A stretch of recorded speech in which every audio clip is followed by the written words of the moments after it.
Friends, welcome to my new video. പിന്നെ ഇന്ന് നമുക്ക് കുറച്ച് വിശേഷങ്ങളൊക്കെ പറഞ്ഞ് ക്ലാസ് ആരംഭിക്കാം അല്ലെ? എല്ലാവരും സുഖമായിരിക്കുന്നോ? ഇവിടൊക്കെ നല്ല മഴയാണ് കേട്ടോ. നിങ്ങളുടെ അവിടെയൊക്കെ എങ്ങനെയാണാവോ? എനിക്കറിയില്ല. ഈ മഴയുടെ ഇടയിലാണ് ഞാനിപ്പോ ഈ ക്ലാസ് ഒക്കെ എടുത്തോണ്ടിരിക്കുന്നത്. നിങ്ങൾക്ക് കേൾക്കുന്നുണ്ടോ മഴയുടെ ശബ്ദം? ഇപ്പൊ എല്ലാവർക്കും സ്കൂളിലേക്കൊക്കെ പോകാൻ വളരെ കൊതി തോന്നുന്നുണ്ടാവും അല്ലെ? കൂട്ടുകാരൊക്കെ കണ്ട് വർത്തമാനമൊക്കെ പറഞ്ഞിരിക്കാനൊക്കെ എല്ലാവരും അതിനുവേണ്ടി ആഗ്രഹിക്കുന്നവരാണെന്ന് ടീച്ചർക്ക് അറിയാം. പക്ഷെ നമ്മളെ കൊറോണ ചതിച്ച കാരണല്ലേ, എന്താ ചെയ്യാ? കുറച്ച് സമയം കൂടി വെയിറ്റ് ചെയ്യാം. പിന്നെ ഞാൻ എടുക്കുന്ന വീഡിയോ ക്ലാസ്സസ് ഒക്കെ കാണാറുണ്ടോ? ഇപ്പോ ഇലക്ട്രോ കെമിസ്ട്രിയുടെ ഒരു 3-4 ക്ലാസ് കഴിഞ്ഞു കേട്ടോ. നിങ്ങൾ ക്ലാസ് കാണാത്തവരാണെങ്കിൽ അത് പോയി കാണണം, കാര്യങ്ങളെല്ലാം മനസ്സിലാക്കുക. അതിനുശേഷം നോട്ട് പ്രിപ്പയർ ചെയ്യുക. ഓരോ ചാപ്റ്ററിന്റെയും നോട്ട് കൃത്യമായിട്ട് നിങ്ങളുടെ നോട്ട്ബുക്കിൽ ഉണ്ടായിരിക്കണം കേട്ടോ. നോട്ട് ഉണ്ടായാൽ മാത്രം പോരാ, അത് നന്നായിട്ട് പഠിച്ചു വെക്കുകയും വേണം. നമ്മൾ എപ്പോഴും അപ് ടു ഡേറ്റ് ആയിട്ടിരിക്കണം. അപ്പോ ഒരു കാരണവശാലും നമ്മൾ ഇന്ന് പഠിക്കേണ്ടത് നാളേക്കായിട്ട് മാറ്റി വെക്കരുത്. എല്ലാം കൂടി നാളേക്കായി വന്നു കഴിഞ്ഞാൽ ഒരു കൂമ്പാരം പോലെ ആവും. നമ്മൾക്ക് പിന്നെ ഒന്നും പഠിച്ചാൽ കിട്ടില്ല. അപ്പോൾ സിസ്റ്റമാറ്റിക് ആയിട്ട് പഠിച്ചു പോവുക. ഓക്കെ? ദേഷ്യം വരുന്നുണ്ടോ അതൊക്കെ പറയുമ്പോ? ഇടയ്ക്കൊക്കെ ഒന്ന് ഉപദേശിക്കണ്ടേ? കഴിഞ്ഞ ദിവസങ്ങളിലായി നമ്മൾ ഇലക്ട്രോ കെമിസ്ട്രി എന്ന ചാപ്റ്ററിൽ എന്തെല്ലാം കാര്യങ്ങളാ പഠിച്ചു വന്നത്? ഗാൽവനിക് സെല്ലിനെ കുറിച്ച് പഠിച്ചു, ഇലക്ട്രോളിറ്റിക് സെല്ലിനെ കുറിച്ച് പഠിച്ചു. ഒരു സെല്ല് തന്നു കഴിഞ്ഞാൽ അത് എങ്ങനെയാണ് റെപ്രസെന്റ് ചെയ്യാന്നുള്ളത് പഠിച്ചു അല്ലേ? Cell representation. പിന്നെ സെൽ റിയാക്ഷൻസ് പഠിച്ചു. പിന്നെ വളരെ പ്രധാനപ്പെട്ട ഇലക്ട്രോഡ് പൊട്ടൻഷ്യലിനെ കുറിച്ച് പഠിച്ചു. കഴിഞ്ഞ ദിവസം ഞാൻ ഏത് ടോപ്പിക്കാ പറഞ്ഞു തന്നത്? സ്റ്റാൻഡേർഡ് ഹൈഡ്രജൻ ഇലക്ട്രോഡ് അല്ലേ? ഈ സ്റ്റാൻഡേർഡ് ഹൈഡ്രജൻ ഇലക്ട്രോഡ് ഉപയോഗിച്ച് ധാരാളം ഇലക്ട്രോഡുകളുടെ സ്റ്റാൻഡേർഡ് റിഡക്ഷൻ പൊട്ടൻഷ്യൽ കണ്ടുപിടിക്കാമെന്നുള്ളത് നമ്മൾ മനസ്സിലാക്കി കഴിഞ്ഞതാണ്. ഓരോ ഇലക്ട്രോഡുകൾക്കും വ്യത്യസ്തമായിട്ടുള്ള സ്റ്റാൻഡേർഡ് റിഡക്ഷൻ പൊട്ടൻഷ്യൽ വാല്യൂസ് ആയിരിക്കും. കാരണമുണ്ട്, ഓരോ മെറ്റലും വ്യത്യാസമല്ലേ? The electrode potential value actually depends upon the nature of the metal. അപ്പോ മെറ്റൽ മാറുന്നതനുസരിച്ച് അവരുടെ എന്തിലും മാറ്റം വരും? സ്റ്റാൻഡേർഡ് റിഡക്ഷൻ പൊട്ടൻഷ്യലിലും മാറ്റങ്ങൾ വരും. ഓരോ ഇലക്ട്രോഡുകൾ കാണിക്കുന്ന സ്റ്റാൻഡേർഡ് റിഡക്ഷൻ പൊട്ടൻഷ്യൽ, അതായത് SRP വാല്യൂസ് ഡിഫറെന്റ് ആയതുകൊണ്ട് തന്നെ ഇത്തരം ഇലക്ട്രോഡുകളെ അവരുടെ SRP വാല്യൂസിന്റെ അടിസ്ഥാനത്തിൽ ഒരു ചിട്ടയായ രീതിയിൽ ക്രമീകരിച്ചു വെച്ചിട്ടുണ്ട്. നമ്മൾ ഇന്ന് പഠിക്കാൻ പോകുന്നത് അത്തരത്തിലുള്ള ഒരു ക്രമീകരണത്തിനെ കുറിച്ചാണ്. അപ്പോ നമ്മുടെ ഇന്നത്തെ ടോപ്പിക് ഇലക്ട്രോ കെമിക്കൽ സീരീസ് അഥവാ ആക്ടിവിറ്റി സീരീസ്. കേട്ടിട്ടുണ്ടായിരിക്കും നിങ്ങൾ ചെറിയ ക്ലാസ്സുകളിലൊക്കെ റിയാക്ടിവിറ്റി സീരീസ് എന്ന് പറഞ്ഞു പഠിച്ചിട്ടുണ്ടാവും അല്ലെ? ഒരുപാട് മെറ്റൽസിനെ അവരുടെ ക്രിയാശീലതയ്ക്കനുസരിച്ച്, അവരുടെ റിയാക്ടിവിറ്റിക്ക് അനുസരിച്ച് അറേഞ്ച് ചെയ്യപ്പെട്ടിട്ടുണ്ട്. അതിനെയാണ് റിയാക്ടിവിറ്റി സീരീസ് എന്ന് പഠിച്ചു വന്നിട്ടുള്ളത്. നമ്മൾ പഠിക്കാൻ പോകുന്നത് ഈ റിയാക്ടിവിറ്റി സീരീസിനെ കുറിച്ച് തന്നെയാണ്. ഓക്കെ, ഇലക്ട്രോ കെമിക്കൽ സീരീസിന്റെ ഡെഫിനിഷനിലേക്ക് കടക്കുന്നതിന് മുൻപായി ദാ നോക്കൂ, ഞാൻ ഇവിടെ ഒരുപാട് ഇലക്ട്രോഡുകളും ആ ഇലക്ട്രോഡുകൾക്ക് കറസ്പോണ്ടിങ് ആയിട്ടുള്ള SRP വാല്യൂസ്, അതായത് സ്റ്റാൻഡേർഡ് റിഡക്ഷൻ പൊട്ടൻഷ്യൽ വാല്യൂസും എഴുതിയിട്ടുണ്ട്. ഈ ഇലക്ട്രോഡുകള് ഞാൻ ഇവിടെ സ്റ്റാർട്ട് ചെയ്തിട്ടുള്ളത് ലിഥിയം ഇലക്ട്രോഡിൽ നിന്നാണ്. And it ends in fluorine. ശ്രദ്ധിക്കുക, ഇതിന്റെ സ്റ്റാർട്ടിംഗ് പോയിന്റ് ഈ ലിഥിയം ഇലക്ട്രോഡാണ്. എൻഡ് ചെയ്യുന്നത് ഫ്ലൂറിൻ മോളിക്യൂളിലാണെന്ന് ഓർക്കുക കേട്ടോ. ഈ ഇലക്ട്രോഡുകളെ കുറിച്ചും അവരുടെ SRP വാല്യൂസിനെ കുറിച്ചുമെല്ലാമാണ് നമ്മൾ ഇന്ന് പഠിക്കാൻ പോകുന്നത്. And also in this video I will discuss you about the various applications of this electro chemical series. പിന്നെ ഈ ഇലക്ട്രോഡുകളുടെ പേരുകൾ നമ്മൾ പഠിച്ചു വെക്കണം, ഈ ഓർഡറിൽ പഠിച്ചു വെക്കണം. നമ്മുടെ NCERT ടെക്സ്റ്റിൽ ഒരുപാട് ഹാഫ് സെൽ റിയാക്ഷൻസും അതിനോട് കറസ്പോണ്ടിങ് ആയിട്ടുള്ള SRP വാല്യൂസും കൊടുത്തിട്ടുണ്ട്. ഞാൻ ആ ടെക്സ്റ്റിലുള്ള എല്ലാ ഇലക്ട്രോഡുകളും ഇവിടെ മെൻഷൻ ചെയ്തിട്ടില്ല. കാരണം എന്താന്ന് വെച്ചാൽ നമുക്ക് എല്ലാതും ആവശ്യമില്ല. അത്യാവശ്യമായിട്ട് ഉള്ള കുറച്ച് ഇലക്ട്രോഡുകളാണ് ഞാൻ ഇവിടെ കൊടുത്തിട്ടുള്ളത്. ഇത് നമ്മൾക്ക് കൃത്യമായിട്ട് തന്നെ പഠിച്ചു പോകണം. ഓക്കെ, വളരെ നിർബന്ധമാണ് കേട്ടോ. എല്ലാവരും ഈ ഇലക്ട്രോഡുകളുടെ SRP വാല്യൂസിലേക്ക് ഒന്ന് ശ്രദ്ധിക്കുക. SRP വാല്യൂസ് എന്ന് പറയുന്നത് standard reduction potential values. Okay, ഇപ്പൊ റിഡക്ഷൻ പൊട്ടൻഷ്യലിനെ കുറിച്ച് ഞാൻ കൃത്യമായി വിശദീകരിച്ചു തന്നിട്ടുണ്ട്. അത് അറിയാത്തവരുണ്ടെങ്കിൽ ആ വീഡിയോ നന്നായി കണ്ടതിന് ശേഷം മാത്രം ഇന്നത്തെ ഈ വീഡിയോ കാണാനായിട്ട് ശ്രമിക്കുക. ഓക്കെ, ഇനി നോക്കൂ, ഈ SRP വാല്യൂസ് താഴേക്ക് വരുന്തോറും ഫ്രം ടോപ്പ് ടു ബോട്ടം, ഇതാണ് ഏറ്റവും ബോട്ടം പോർഷൻ. എപ്പോഴും ശ്രദ്ധിക്കുക കേട്ടോ. നോട്ട് എഴുതുന്ന സമയത്ത് ഒരു ഫുൾ പേജ് എടുത്ത് നിങ്ങൾ ഈ ഒരു ഓർഡർ കൃത്യമായിട്ട് എഴുതി വെക്കുക. അതായത് ലിഥിയം തൊട്ട് സ്റ്റാർട്ട് ചെയ്ത് ഫ്ലൂറിൻ എൻഡ് ചെയ്യുന്നത് വരെയുള്ള ഈ ഒരു ഓർഡർ ഒരൊറ്റ പേജിൽ തന്നെ എഴുതാനായിട്ട് ശ്രമിക്കുക. ഇവിടെ സ്ഥലം ഇല്ലാത്ത കാരണമാണ് ഞാൻ ഇങ്ങനെ എഴുതിയത് കേട്ടോ. ഇനി ലിഥിയം ഇലക്ട്രോഡിന്റെ SRP വാല്യൂ എത്രയാണ്? ഇറ്റ് ഈസ് -3.05 വോൾട്ട് അല്ലേ. ഇനി പൊട്ടാസ്യം ഇലക്ട്രോഡിന്റേത് -2.93 വോൾട്ട്, കാൽഷ്യം ഇലക്ട്രോഡിന്റേത് -2.87 വോൾട്ട്. അങ്ങനെ ഇതിനെ ഒരു പ്രത്യേക രീതിയിൽ അറേഞ്ച് ചെയ്യപ്പെട്ടിട്ടുണ്ട്. ഈ SRP വാല്യൂസ് കൂടി കൂടി കൂടി വരികയാണോ അതോ കുറഞ്ഞാണോ വരുന്നത്? -3.05 വോൾട്ടിൽ നിന്ന് നമുക്ക് +2.87 വോൾട്ട് എത്തിയിട്ടുണ്ട്. അപ്പൊ നിങ്ങൾക്ക് തീർച്ചയായിട്ടും മനസ്സിലായിട്ടുണ്ടാവും the standard reduction potential value is increasing. ശരിയല്ലേ? അതായത് നെഗറ്റിവിറ്റി ഒക്കെ കുറഞ്ഞു വന്ന് ഒരു പർട്ടിക്കുലർ പ്ലേസ് എത്തിയപ്പോ 0 വോൾട്ട് ആയിട്ട് മാറി. ആർക്കാണ് 0 വോൾട്ട് കിട്ടിയിട്ടുള്ളത്? It is for hydrogen electrode. കഴിഞ്ഞ ദിവസം സ്റ്റാൻഡേർഡ് ഹൈഡ്രജൻ ഇലക്ട്രോഡ് പഠിച്ചപ്പോ ഞാനൊരു കാര്യം പറഞ്ഞിട്ടുണ്ടായിരുന്നു. The standard reduction potential of hydrogen electrode is 0. ശരിയല്ലേ? ഇനി 0 വോൾട്ടിൽ നിന്ന് പിന്നെ കൂടി വരികയാണ്. Copper, silver, mercury, gold and fluorine. Okay, അപ്പോ ഏറ്റവും കൂടുതൽ SRP വാല്യൂസ് ഈ തന്നിട്ടുള്ള ഇലക്ട്രോഡുകളിൽ ഏതിനാണ്? Which has the highest standard reduction potential among these electrodes?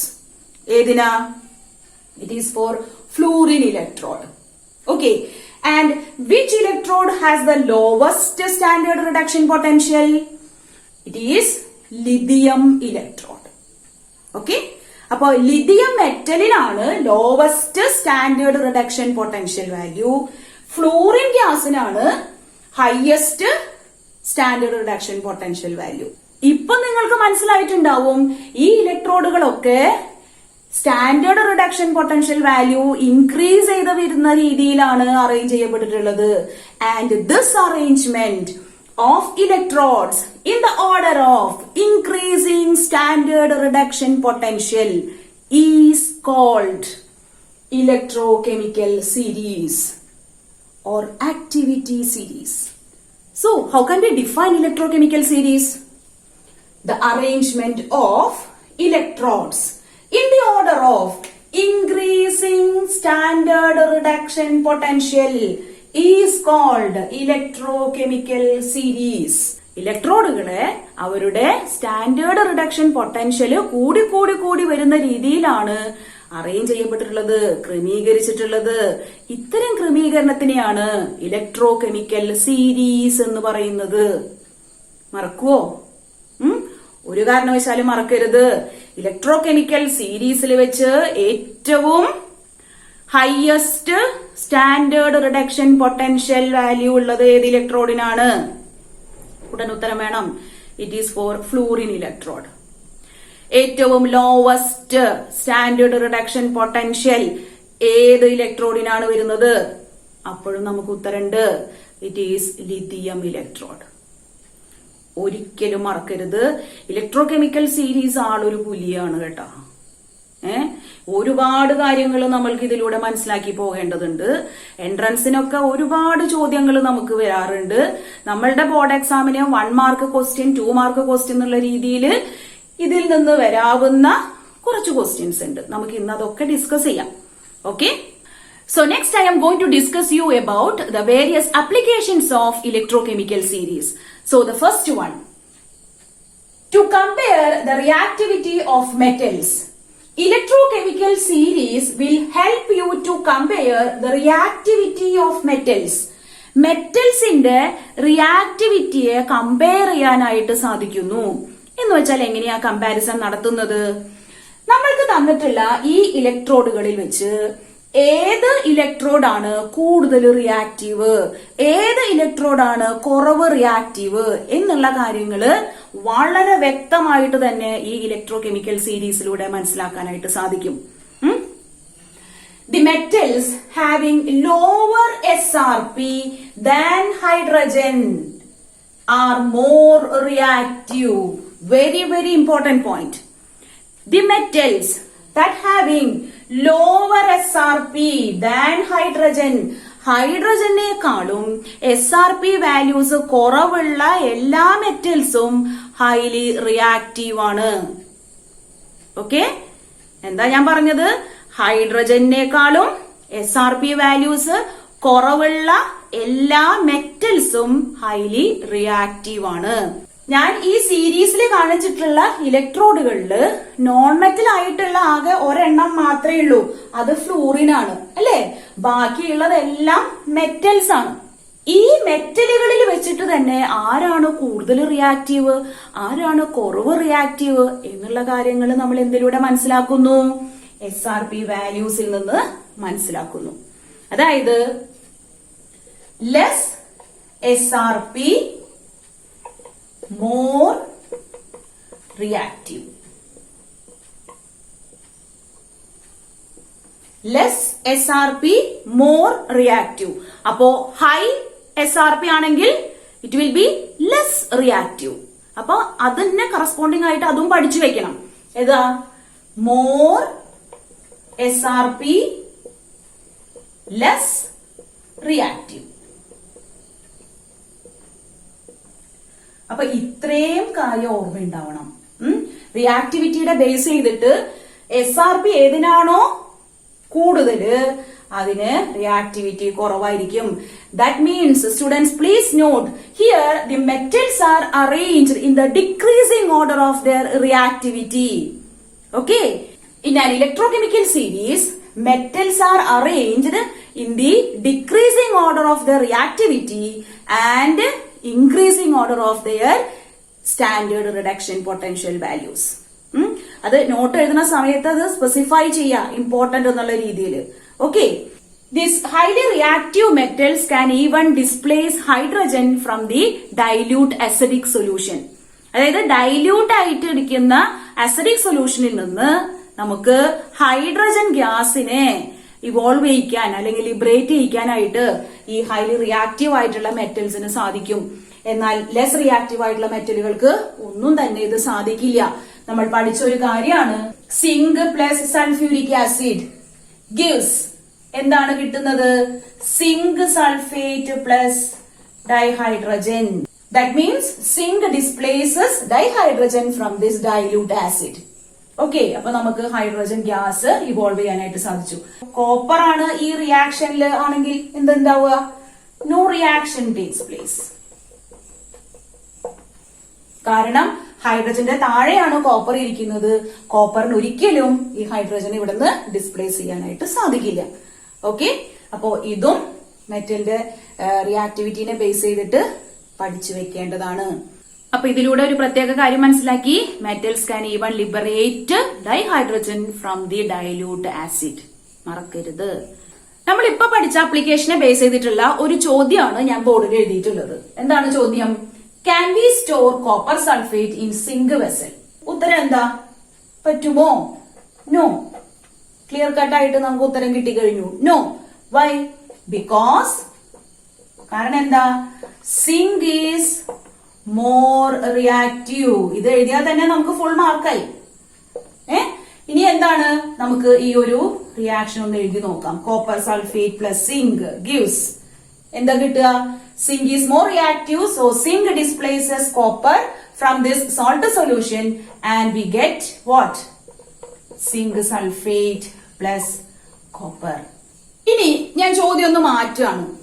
Can we store zinc sulphate in copper vessel? Zinc sulphate copper വെസലിൽ നമുക്ക് സ്റ്റോർ ചെയ്യാൻ സാധിക്കുമോ? തീർച്ചയായിട്ടും പറ്റും അല്ലേ? കാരണം എന്താ? കോപ്പർ എന്ന് പറയുന്നത് it is less reactive than zinc. Copper ഒരിക്കലും സിങ്കിനെ ഡിസ്പ്ലേസ് ചെയ്യില്ല. ശരിയല്ലേ? അപ്പോ ഇങ്ങനെയുള്ള ചോദ്യങ്ങള് നമ്മൾ പ്രതീക്ഷിക്കണം. ഓക്കെ, അപ്പൊ ഈ റിയാക്ടിവിറ്റി സീരീസ് കൃത്യമായിട്ട് പഠിച്ചു പോകണം. ഈ മെറ്റൽ ഇലക്ട്രോഡുകളൊക്കെ ഒന്ന് ഓർമ്മയിൽ നിൽക്കാനുള്ള ഒരു ട്രിക്ക് ഞാൻ അവസാനം ഒന്ന് പറഞ്ഞുതരാം കേട്ടോ. രണ്ടാമത്തെ application, to compare the oxidizing and reducing properties. That means with the help of this electrochemical series, we can compare the oxidizing and reducing properties of elements. അപ്പോൾ എലമെന്റുകളുടെ ഓക്സിഡൈസിംഗ് പ്രോപ്പർട്ടി റെഡ്യൂസിംഗ് പ്രോപ്പർട്ടിയും നമുക്ക് കൃത്യമായിട്ട് പറയാൻ സാധിക്കും if you know what the electrochemical series. Okay, എങ്ങനെയാണത്? വീണ്ടും ഞാൻ ഇതിലേക്ക് നിങ്ങളുടെ ശ്രദ്ധ ക്ഷണിക്കുകയാണ്. നേരത്തെ പറഞ്ഞു ലോവസ്റ്റ് SRP വരുന്നത് ലിഥിയം ഇലക്ട്രോഡിനാണ്, ഹയസ്റ്റ് SRP വരുന്നത് നമ്മുടെ ഫ്ലൂറിൻ ഇലക്ട്രോഡിനാണ് എന്നുള്ളത്. ഇനി ഒരു കാര്യം നിങ്ങൾ മനസ്സിലാക്കുക, ലോവസ്റ്റ് SRP വാല്യൂ ഏതിനാണോ ഉള്ളത് അതാണ് ഏറ്റവും നല്ല റെഡ്യൂസിങ് ഏജന്റ്. ഓക്കെ, മറക്കാൻ പാടില്ല. ഏത് ഇലക്ട്രോഡിനാണോ SRP വാല്യൂ ഏറ്റവും കുറവുള്ളത് അതാണ് ഏറ്റവും നല്ല റെഡ്യൂസിങ് ഏജന്റ്. അതുപോലെ തന്നെ ഹയസ്റ്റ് SRP വാല്യൂ ഏതിനാണോ ഉള്ളത് അതാണ് ഏറ്റവും നല്ല ഓക്സിഡൈസിങ് ഏജന്റ്. തെറ്റാനേ പാടില്ല. അപ്പൊ നോക്കുക, ലിഥിയം ഇലക്ട്രോഡിനാണ് ഏറ്റവും ലോവസ്റ്റ് SRP വാല്യൂ ഉള്ളത്. Hence, it is the strongest reducing agent among these electrodes. ഈ ഇലക്ട്രോഡുകളിൽ വെച്ച് ഏറ്റവും സ്ട്രോങ്ങസ്റ്റ് റെഡ്യൂസിംഗ് ഏജന്റ് ആയിട്ടുള്ള ഇലക്ട്രോഡ് ലിഥിയത്തിന്റേതാണ്. ലിഥിയം മെറ്റൽ എന്ന് പറയുന്നത് it is A very good reducing agent. അതുപോലെ ഹയസ്റ്റ് SRP വരുന്നത് fluorine മോളിക്യൂളിനാണ്. Hence, fluorine gas or fluorine molecule is a strong oxidizing agent. On moving from top to bottom എന്ന് പറയുമ്പോൾ lithium to fluorine. Okay, ഇവിടെ എന്താ നടക്കുന്നത്? Tendency to get reduced increases. Reduce ചെയ്യാനുള്ള tendency കൂടുന്നു. ഇനി വേറൊരു രീതിയിൽ പറഞ്ഞാൽ എന്താണ് ടെൻഡൻസി ടു ഗെറ്റ് റെഡ്യൂസ്ഡ് എന്ന് പറഞ്ഞു കഴിഞ്ഞാൽ it is a tendency to gain electron increases. Tendency to gain electron. ഇലക്ട്രോണിനെ ഗെയിൻ ചെയ്യാനുള്ള ടെൻഡൻസി കൂടുന്നു. അതുപോലെ increasing strength of oxidising agent. Oxidising agent ആവാനുള്ള ടെൻഡൻസി കൂടുകയാണ്. Increasing the strength of oxidising agent. That means on moving from top to bottom നല്ല oxidising agent ആയി മാറിക്കൊണ്ടിരിക്കുകയാണ്. അതുപോലെ തന്നെ വീക്കർ റെഡ്യൂസിംഗ് ഏജന്റ് ആയിട്ട് മാറിക്കൊണ്ടിരിക്കുകയാണ്. അപ്പോ ഏരോ മാർക്ക് നല്ലപോലെ ശ്രദ്ധിക്കുക. ലിഥിയത്തിൽ നിന്ന് ഫ്ലൂറിനിലേക്ക് പോകുമ്പോഴാണ് എന്ത് നടക്കുന്നത്? Tendency to gain electron increase ചെയ്യുന്നത്, ഓക്സിഡൈസിംഗ് ഏജന്റ് ആവാനുള്ള ടെൻഡൻസി കൂടുന്നത്. ഓക്കെ, താഴത്ത് നിന്ന് മുകളിലേക്ക് പോകുമ്പോ എന്താ സംഭവിക്കുന്നത്?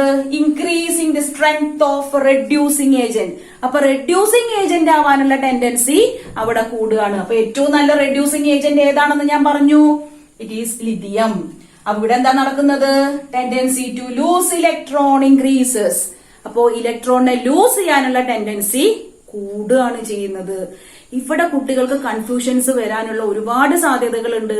അതായത് റിഡക്ഷൻ എന്താണ്, ഓക്സിഡേഷൻ എന്താണ്, എന്താണ് റെഡ്യൂസിംഗ് ഏജന്റ്, എന്താണ് ഓക്സിഡൈസിംഗ് ഏജന്റ് എന്നൊക്കെ ക്ലിയർ ആയിട്ട് അറിയാത്ത കുട്ടികൾ ഉണ്ടെങ്കിൽ ഈ ഒരു കാര്യം മനസ്സിലാക്കിയെടുക്കാൻ കുറച്ച് ബുദ്ധിമുട്ടുണ്ടാവും.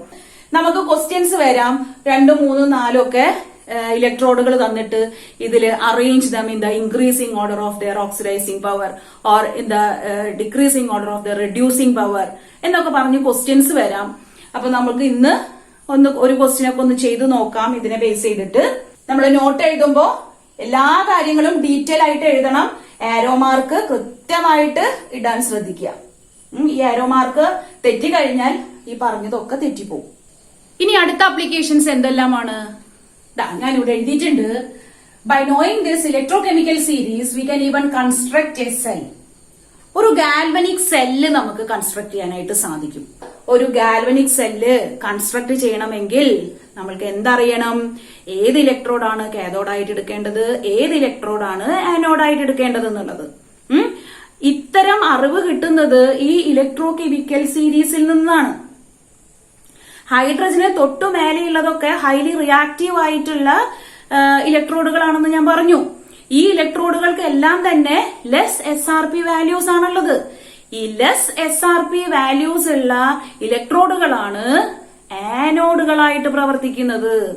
High standard reduction potential values ഉള്ള, അതായത് ഹൈ SRP വാല്യൂസ് ഉള്ള ഇലക്ട്രോഡുകളൊക്കെ കാഥോഡായിട്ടാണ് പ്രവർത്തിക്കുന്നത്. അപ്പൊ നമുക്ക് 2 ഇലക്ട്രോഡുകൾ തന്നു, ഏകദേശം അടുത്തടുത്ത വാല്യൂസ് ആണ് വരുന്നതെങ്കിൽ അതിൽ ലെസ് SRP വാല്യൂ ഏതിനാണെന്ന് നോക്കുക, അതാണ് ആനോഡായിട്ട് ഫിക്സ് ചെയ്യേണ്ടത്. ഏതാണ് കൂടുതൽ SRP വാല്യൂ ഉള്ളതെന്ന് നോക്കുക, അതാണ് നമ്മളുടെ കാഥോഡായിട്ട് ഉപയോഗിക്കേണ്ടത്. അപ്പൊ ഇവിടെ ഒരു കാര്യം നോട്ട് ചെയ്യേണ്ടത് എന്താ, ഇലക്ട്രോഡ് വിത്ത്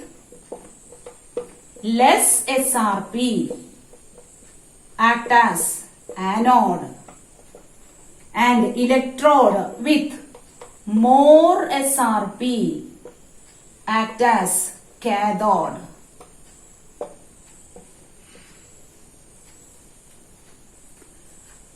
ഇതറിഞ്ഞു കഴിഞ്ഞാൽ നമുക്ക് വളരെ ഈസി ആയിട്ട് ഗാൽവനിക് സെൽ ഉണ്ടാക്കാം, അല്ലേ? അല്ലെങ്കിൽ നിങ്ങളുടെ അടുത്തൊരു ഗാൽവനിക് സെൽ ഉണ്ടാക്കി കൊണ്ടുവരാൻ പറഞ്ഞു കഴിഞ്ഞാൽ നിങ്ങൾ തന്നിട്ടുള്ള ആ ഇലക്ട്രോഡുകൾ ഉപയോഗിച്ച് ഗാൽവനിക് സെല്ലൊക്കെ ഉണ്ടാക്കി കൊണ്ടുവരും. പക്ഷേ EMF കാൽക്കുലേറ്റ് ചെയ്യുമ്പോ നെഗറ്റീവ് വാല്യൂ കിട്ടും. EMF എങ്ങനെയാ കണ്ടുപിടിക്കുന്നത്? How can we calculate the EMF of a cell? This is one of the application of this electrochemical series. That means by knowing the values of standard reduction potential, we can calculate the EMF of a cell. How can we calculate EMF of a cell? നമ്മൾ പഠിച്ചതാണ്. E0 cell is equal to E0 right minus E0 left or E0 cathode minus E0 anode. അപ്പൊ cathode minus anode, കാഥോഡിനാണ് more SRP ഉള്ളത്, അല്ലെ? അപ്പോ കൂടുതലുള്ളതിൽ നിന്ന് കുറവുള്ളത് minus ചെയ്യുമ്പോ നമുക്ക് എപ്പോഴും EMFന്റെ വാല്യൂ പോസിറ്റീവ് കിട്ടും. EMFന്റെ വാല്യൂ എപ്പോഴെങ്കിലും നെഗറ്റീവ് കിട്ടിയിട്ടുണ്ടെങ്കിൽ അവിടെ നടക്കുന്ന റിയാക്ഷൻ നോൺ സ്പോണ്ടേനിയസ് ആണെന്ന് പറയും. EMFന്റെ വാല്യൂ പോസിറ്റീവ് ആണെങ്കിൽ മാത്രമേ ആ ഒരു റിയാക്ഷൻ സ്പോണ്ടേനിയസ് ആകുന്നുള്ളൂ. അപ്പോ another application of electrochemical series, by knowing the electrode potential we can predict the spontaneity of a reaction. ഒരു റിയാക്ഷന്റെ സ്പോണ്ടേനിറ്റി നമുക്ക് പറയാനായിട്ട് പറ്റും, whether it is a spontaneous process or a non spontaneous process. Okay, അപ്പോ സ്പോണ്ടേനിറ്റിനെ കുറിച്ച് നമുക്ക് ഇനിയും കൂടുതലായിട്ട് പഠിക്കേണ്ടതുണ്ട്. ദാറ്റ് മീൻസ് ഡെൽറ്റ ജിയുടെ വാല്യൂവിനെ ബേസ് ചെയ്തിട്ടാണ് നമുക്ക് നോൺ സ്പോണ്ടേനിയസ് ആണോ സ്പോണ്ടേനിയസ് ആണോ എന്ന് പറയുന്നത്. And the value of delta G actually depends upon the cell potential. Cell potential എന്ന് പറയുമ്പോൾ EMF E0 സെല്ല്. ഓക്കെ, അപ്പൊ എപ്പോഴും ശ്രദ്ധിക്കുക, ഈ cell it should be positive, then the reaction will be എന്താണ്? സ്പോണ്ടേനിയസ്. ഓക്കെ, അപ്പോ ഈ സെൽ ഇല്ലെങ്കിൽ E0 cell when it is positive the reaction will be spontaneous. ഇതെല്ലാം നമ്മൾക്ക് ഓർമ്മയുണ്ടാവണം. നമ്മൾ ഈ ഇലക്ട്രോകെമിക്കൽ സീരീസിലൂടെ മനസ്സിലാക്കിയ കുറച്ച് കാര്യങ്ങളുണ്ട്, എല്ലാം ഒരുപോലെ പ്രാധാന്യമുള്ളതാണ് കേട്ടോ.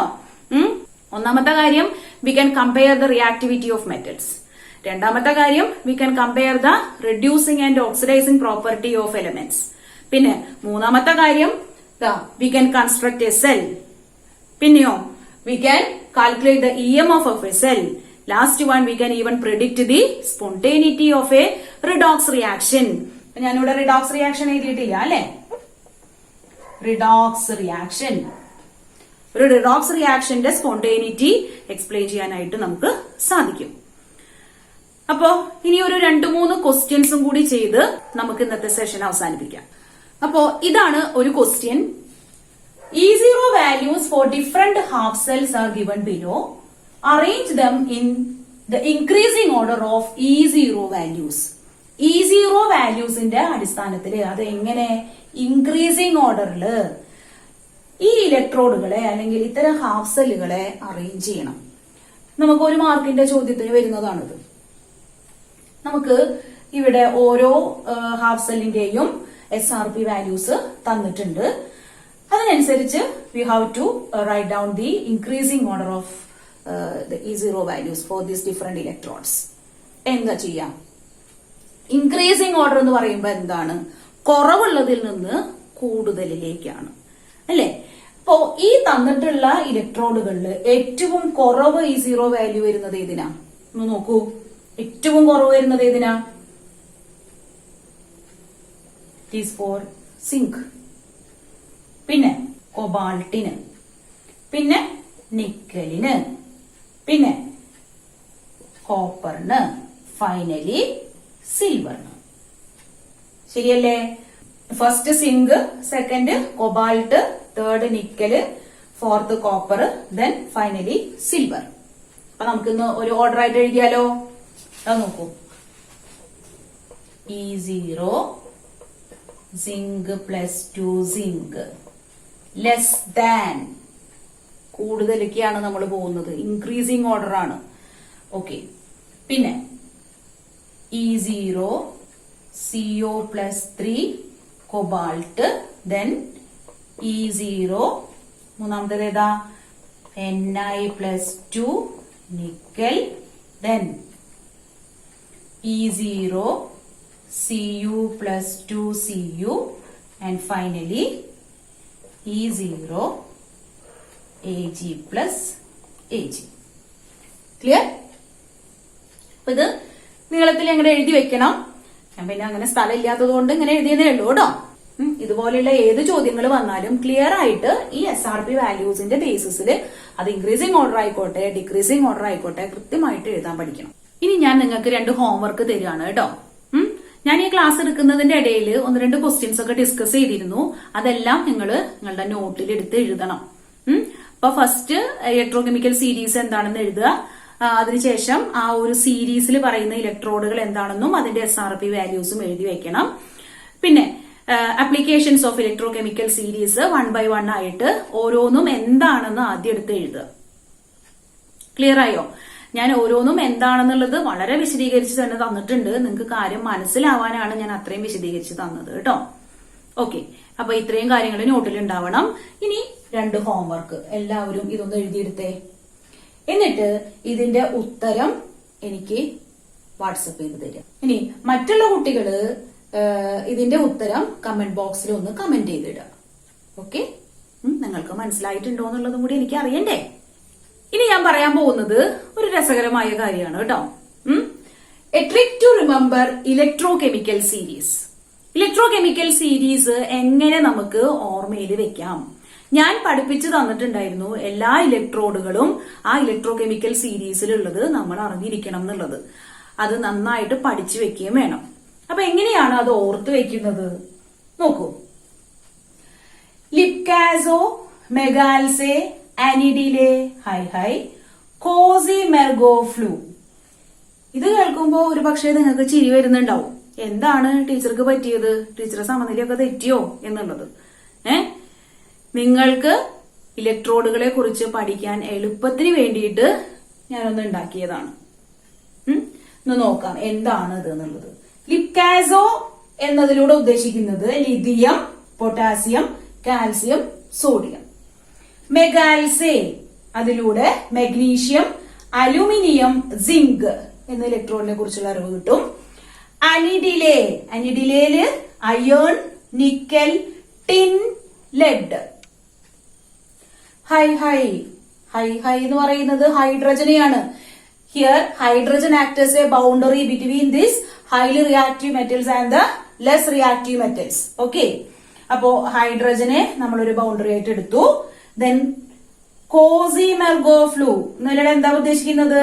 Copper, silver, mercury, gold and fluorine. ഇപ്പൊ നിങ്ങൾക്ക് ഒരു പക്ഷെ ഇതിനേക്കാളും എളുപ്പത്തിൽ പഠിക്കാൻ പറ്റുമെന്ന് വെച്ച് കഴിഞ്ഞാൽ നിങ്ങൾക്ക് അത് ഫോളോ ചെയ്യാം. എനിക്ക് നിർബന്ധമില്ല. ഞാൻ എന്റേതായ ഒരു രീതി പറഞ്ഞു തന്നേ ഉള്ളൂ. കാരണം എന്റെ മകൻ ഇപ്പൊ 10th പഠിക്കുന്നത്. ഞാൻ അവനോട് ഈ ഒരു ഇലക്ട്രോകെമിക്കൽ സീരീസ് ഈ രീതിയിൽ പറയാൻ വേണ്ടി പറയുമ്പോ വളരെ ഈസി ആയിട്ട് തന്നെ അവൻ പറയുന്നുണ്ട്. അപ്പൊ നിങ്ങൾക്കും പറ്റും ഈ ഒരു കാര്യം ഒരു പാട്ടിലൂടെ പഠിച്ചു വെക്കുക. എങ്ങനെയാണ്? ഞാനൊന്ന് പാടിത്തരാം. ഞാൻ വലിയ ഗായികയൊന്നുമല്ല, ചിരിക്കൊന്നും വേണ്ട കേട്ടോ.